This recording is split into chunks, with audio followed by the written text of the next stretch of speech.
이 2층의 집 구조 자체가 아이방이 아니라 사실은 제가 이제 인터넷을 좀 보다가 좀 재밌는 걸 좀 발견했어요. 일본의 그 미스터리 집이라는 뭐 오컬트적인 그런 얘기인데 이미 보신 분들도 있을 것 같아요. 그래서 이 집을 실제로 도면화해서 거의 비슷한 치수도 제가 파악을 해놨고 간단하게 모델링도 작업을 해서 이해하기 쉽게 좀 전문가적인 입장에서 스토리를 좀 따라가면서 하나씩 설명을 드리도록 하겠습니다. 이것은 이 집의 평면도이다. 당신이 이 집이 왜 이상한지 알겠는가? 아마도 그냥 봤을 때는 평범한 민가처럼 보일 것이다. 하지만 자세히 구석구석 살펴보면 집 여기저기에 기묘한 위화감이 존재한다는 걸 알 수 있다. 그 위화감들이 모여 이윽고 하나의 사실과 연결된다. 일단 첫 번째로 지인으로부터의 연락이 온다고 합니다. 9월 지인 Y씨로부터 상담할 것이 있다라는 연락이 왔다. Y씨와는 수년 전에 이를 통해 알게 되었으며 지금은 1년에 몇 번 식사를 하는 관계가 되었다. Y씨는 조만간 첫째가 태어난다. 그래서 그는 인생 첫 단독주택을 사기로 마음을 먹었다. 그는 매일 밤 늦게까지 부동산 정보를 수집하여 드디어 도내에 이상적인 물건을 찾았다. 조용한 주택가에 세워진 2층 단독주택. 역에서 가까운 데 비해 근처 녹지가 많고 중고이긴 하지만 연식이 오래되진 않았다. 실제로 보러 갔을 때 개방적이고 밝은 내부 인테리어에 Y씨 부부는 좋은 인상을 받았다고 한다. 하지만 평면도에 의문스러운 점이 있었다. 이것이 바로 그것. 1층 부엌과 거실 사이에 수수께끼의 공간이 있다. 문이 없기 때문에 안에 들어갈 수도 없다. 부동산 업자에게 물어도 잘 모른다고 한다. 사는 데 있어 불편함은 없겠지만 왠지 기분이 나쁘니 나에게 상담을 받으려 한 것 같다. Y씨가 말하기를 인터넷 글작가라면 이런 거 잘 알지 않나요? 라고. 대체 인터넷 글작가를 뭐라고 생각하는 건지.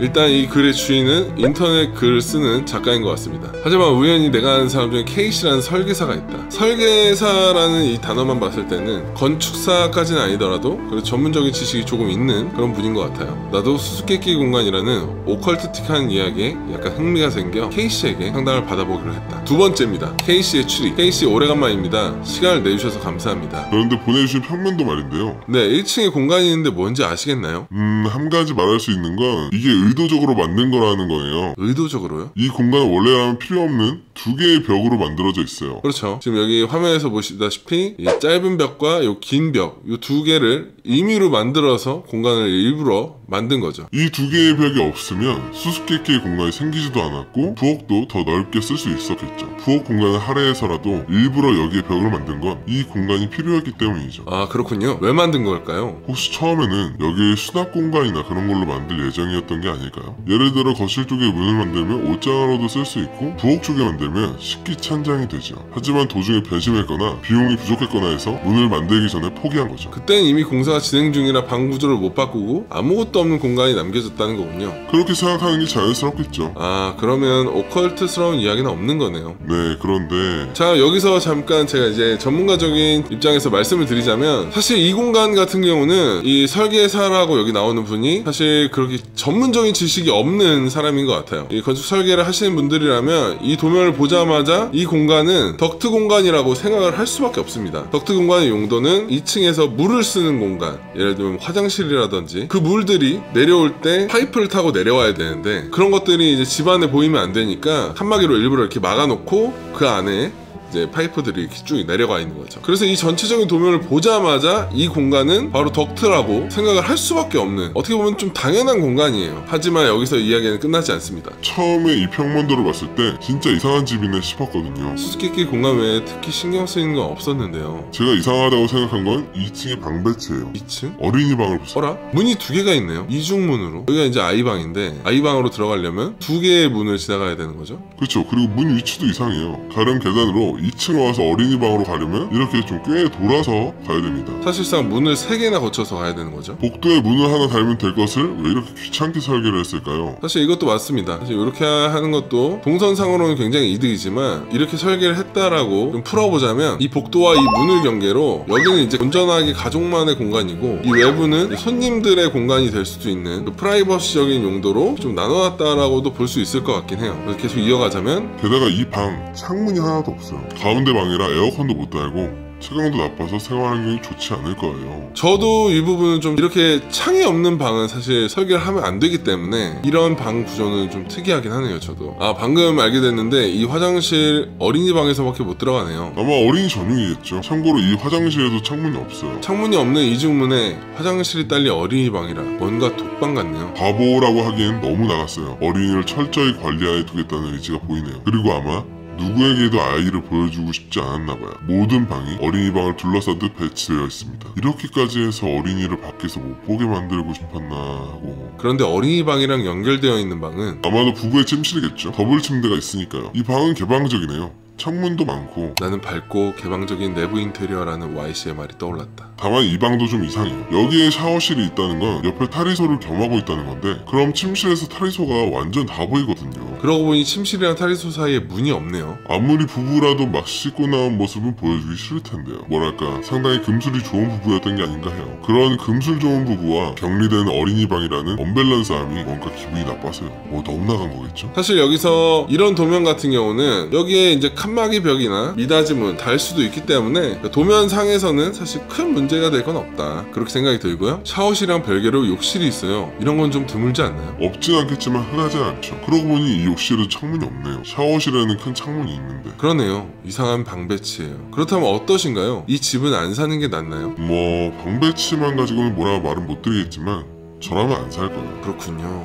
나는 K씨에게 인사를 하고 전화를 끊었다. 평면도를 본다. 듣고 보니 이상한 집이다. 상상의 나래를 펼친다. 방에서 나가지 못하는 아이, 더블베드에서 자는 부모님, 1층과 2층을 비교해본다. 1층만이라면 평범한 집이다. 수수께끼의 공간을 제외한다면 수수께끼의 공간, 만들지 못한 수납 공간, 정말로 그럴까? 그때 어떤 억측이 내 머릿속에 떠올랐다. 두 장의 평면도를 겹쳐본다. 이것은 우연일까? 아니면 세 번째, 수수께끼의 공간. 나는 다시 K씨에게 전화를 걸었다. K씨 번거롭게 해서 죄송합니다. 아니요 뭔가 알아내신 거라도. 저기 아무래도 1층 공간이 신경 쓰여서 혹시 2층이랑 뭔가 관계가 있지 않을까 싶어서요. 그래서 1층이랑 2층이랑 겹쳐봤는데요. 1층의 공간이 2층의 어린이방과 욕실 모서리에 정확하게 겹쳐요. 마치 두 개의 방을 이어놓은 것처럼. 아 그렇네요. 그래서 뭐 이건 아마추어의 바보 같은 생각이긴 한데요. 혹시 1층의 수수께끼의 공간은 통로가 아닐까요? 통로? 예를 들어 이런 식으로 돼 있다고 하는 거죠. 그럼 공간을 통해서 어린이방에서 욕실로 저 수수께끼의 통로를 통해서 이렇게 내려갔다 다시 올라갈 수 있는 그런 구조라고 지금 얘기를 하고 있습니다. 부모님은 외부에 아이를 보여주고 싶지 않았고, 이거라면 누구도 보지 못하게 아이를 욕실에 보낼 수 있거든요. 그리고 어린이방의 책장은 이 집을 팔 때 부모를 감추기 위해서 둔 게 아닌가 싶은데요. 어떠세요? 통로? 아니 잠시만, 혹시 그렇다면 이 방은 왜 그러세요? 아니요 방금 이야기를 들으니까 좀 이 집의 전주인에게는 아내와 아이가 한 명 있었죠. 네. 부부는 2층 침실에서 자고 아이는 어린이방에서 자죠. 그러면 1층에 있는 이 침실은 누가 쓰는 걸까요?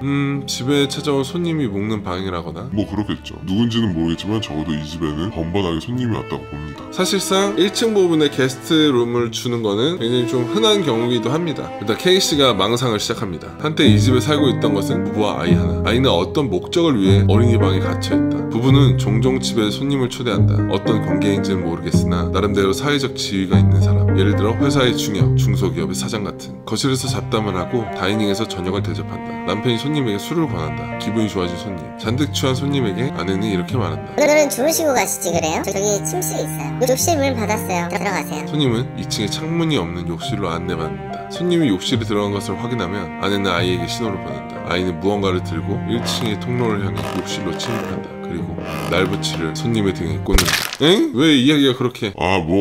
그냥 어디까지나 제 망상이니까요. 알몸에 아무것도 안 들었고 술 기운이 올라 몽롱한 상태라면 저항도 못하겠죠. 아이는 몇 번이고 손님의 등에 칼을 꽂고 엄청난 양의 피가 흐릅니다. 그리고 손님은 아무것도 이해하지 못한 채 바닥에 쓰러져 죽는다. 그걸 확인한 남편은 어딘가에 전화를 걸어 일이 무사히 끝났음을 보고한다. 즉 이 집은 극히 평범한 민가처럼 보이게 만든 청부 살인업자의 일터인 거죠. 그런 가설이 성립됩니다. 청부 살인업자라뇨? 만약에 현대 일본에 청부 살인업자가 있다면 이런 형태로 우리 근처에 평범하게 살고 있을지도 모른다. 어떠세요? 아니 뭐 그렇게 말하셔도 어디까지나 제 망상이에요. 이렇게 생각하면 재밌지 않나 싶어서요. 아이를 위해 사람을 죽인 부부, 그를 위해 길러진 아이, 재미있을 리가 있나. 자, 일단 저 공간은 덕트의 공간인데 뭐 막말로 덕트가 아니라고 칩시다. 이런 식으로 아이가 이동을 할 수 있다라고 하는데 제가 이제 3D 모델링 한 거를 보여드리겠습니다. 자, 이런 식으로 지금 구조가 돼 있어요. 우선 이 사이즈 같은 경우는 실제로 이 도면에 칠 수는 없지만 문 사이즈의 폭은 90cm 혹은 1m, 보통 그 정도로 설계를 하기 때문에 문 사이즈를 기준으로 이 3D 모델링을 작업했습니다. 그래서 밖에서 봤을 때는 진짜 좀 창도 꽤 많은 그런 건물처럼 보이는데, 예를 들면 이 부분이죠. 여기가 이제 욕실이고 여기가 이제 책장으로 가려져 있다는 곳인데, 이 아이방과 이 욕실 하부에 있는 이 미스터리 공간, 그러면 여기서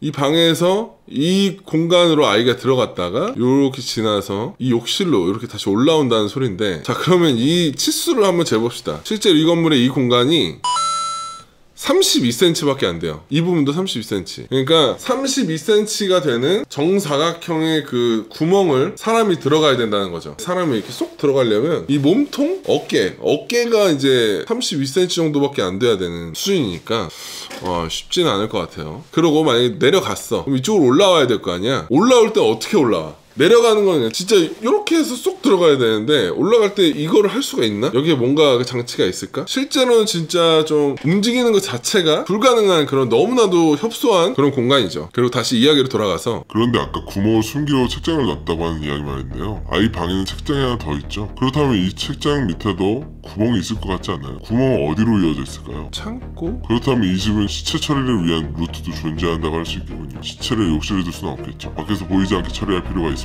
거기서 다시 구멍을 이용하는 겁니다. 구멍을 통해 시체를 옮긴다. 하지만 구멍이 너무 작아 어른의 몸은 들어가지 않는다. 거기서 부부는 톱 같은 걸로 시체를 잘게 절단한다. 딱 구멍에 들어갈 정도. 아이가 옮길 수 있을 정도의 크기로. 지금 대충 뭐 이런 식으로 시체를 옮긴다 이런 얘기를 하는 것 같은데, 자 이제는 거기를 왔다 갔다 하는 걸 떠나서 이제 다른 공간이 있을 것이다. 그 창고에다가 뭐 시체를 던진다 이런 식으로 얘기를 했는데, 자 모델링을 한번 볼까요? 자 이 부분이거든요. 자 여기서 이 부분이 창고랑 겹치는 공간입니다.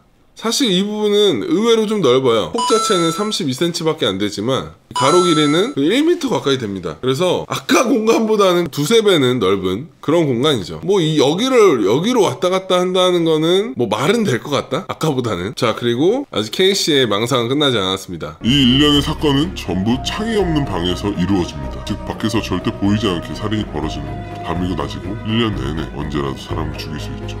어떠세요? 그러면 만약에 지금까지 이야기가 진짜라고 하면 왜 그렇게 고생을 하는 거죠? 밖에서 안 보이게 사람을 죽이고 싶다면 그냥 집안의 커튼을 다 닫으면 되잖아요. 그렇죠. 보통 사람들은 집에서 남에게 보이기 싫은 일을 할 때 커튼을 닫죠. 살인이라면 더욱이요. 반대로 커튼을 활짝 열어놓은 집안에서 살인이 일어났다고는 아무도 생각을 못하겠죠. 심리 트릭이라는 건가요? 네, 평문대로 봐주세요. 이 집에는 이상하게 창문이 많아요. 창문이 17개나 된다 이런 얘기를 하는 것 같아요. 조금 많은 정도? 그렇게 엄청나게 많다까지는 아닌 것 같습니다. 부엌에는 3개씩이나 마치 밖에서 여길 좀 봐주세요 하고 말하는 것 같아요. 그렇죠. 이거는 조금 특이하긴 하네요. 부엌에 굳이 3개까지의 창이 필요한가 싶기도 한데, 이건 절대 보여서는 안 되는 방을 숨기기 위한 위장이라고 생각해요. 그러면 시체 처리 이야기에 대해서인데, 애초에 창고 바로 위에 욕실을 만들면 시체를 옮기는 수고는 덜지 않을까요? 왜 그렇게 하지 않았을까요? 현관과 차고의 방향을 생각해보면 이 집은 주변의 도로에 인접해 있는 게 아닐까요? 그렇죠. 왜냐면 차고로 나가는 방향과 출입문의 방향을 생각을 해보면 저도 이렇게 생각을 합니다. 그렇다면 욕실은 집의 가장 안쪽에 위치하게 됩니다. 사냥감을 구석에 모으는 것은 사냥꾼의 심리로서 당연하죠. 그런 건가요? K씨와의 통화를 마치고 나는 한동안 멍하니 있었다. K씨의 말이 사실이라면 어떡하지? 경찰에 연락할까? 뭐 이렇게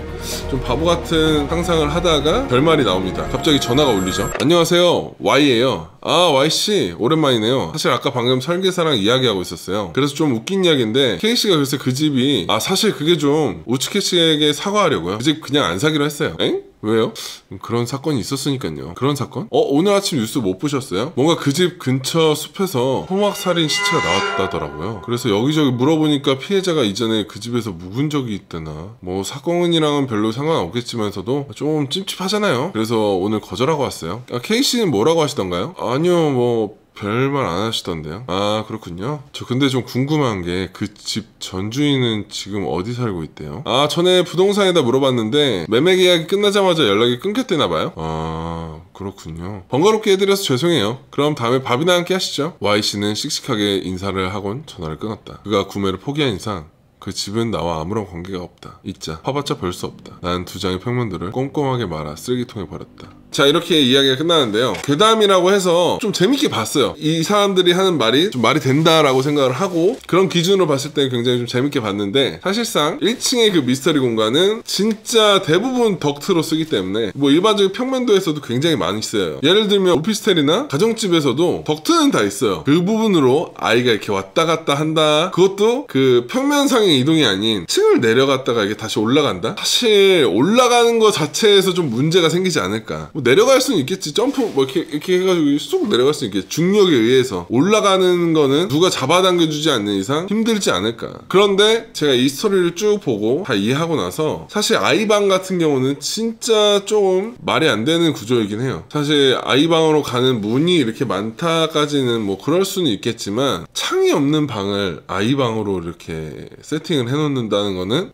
조금 말이 안 되고, 솔직히 말해서 아이방이 아니라 이 방은 누군가를 납치, 감금 약간 이런 범죄라면 이런 구조가 조금 이해는 되네요. 이렇게 뭐 내려가서 뭐 누군가를 막 이렇게 하고 토막을 내고 그렇게까지 갈 필요도 없이 이 2층의 집 구조 자체가 아이방이 아니라 사실은 이제 뭐 누군가의 독방이었다 이렇게 하면 오우씨 나 약간 소름 돋았어. 이렇게 하면 진짜 좀 말이 되긴 하는데, 외부에서도 독방이 있는지조차 모르고 이게 진짜 같은데? 아니 뭐 덕트로 갈 필요도 없잖아. 그냥 이거는 진짜 얘기를 하다 보니까 또 말이 되네. 아무튼 오늘도 좀 재밌었네요. 근데 솔직히 말해서 나 마지막 내 추리가 진짜 맞는 것 같은데? 진짜 무서운데? 아무튼 오늘도 시청해주셔서 감사합니다. 오늘도 그치?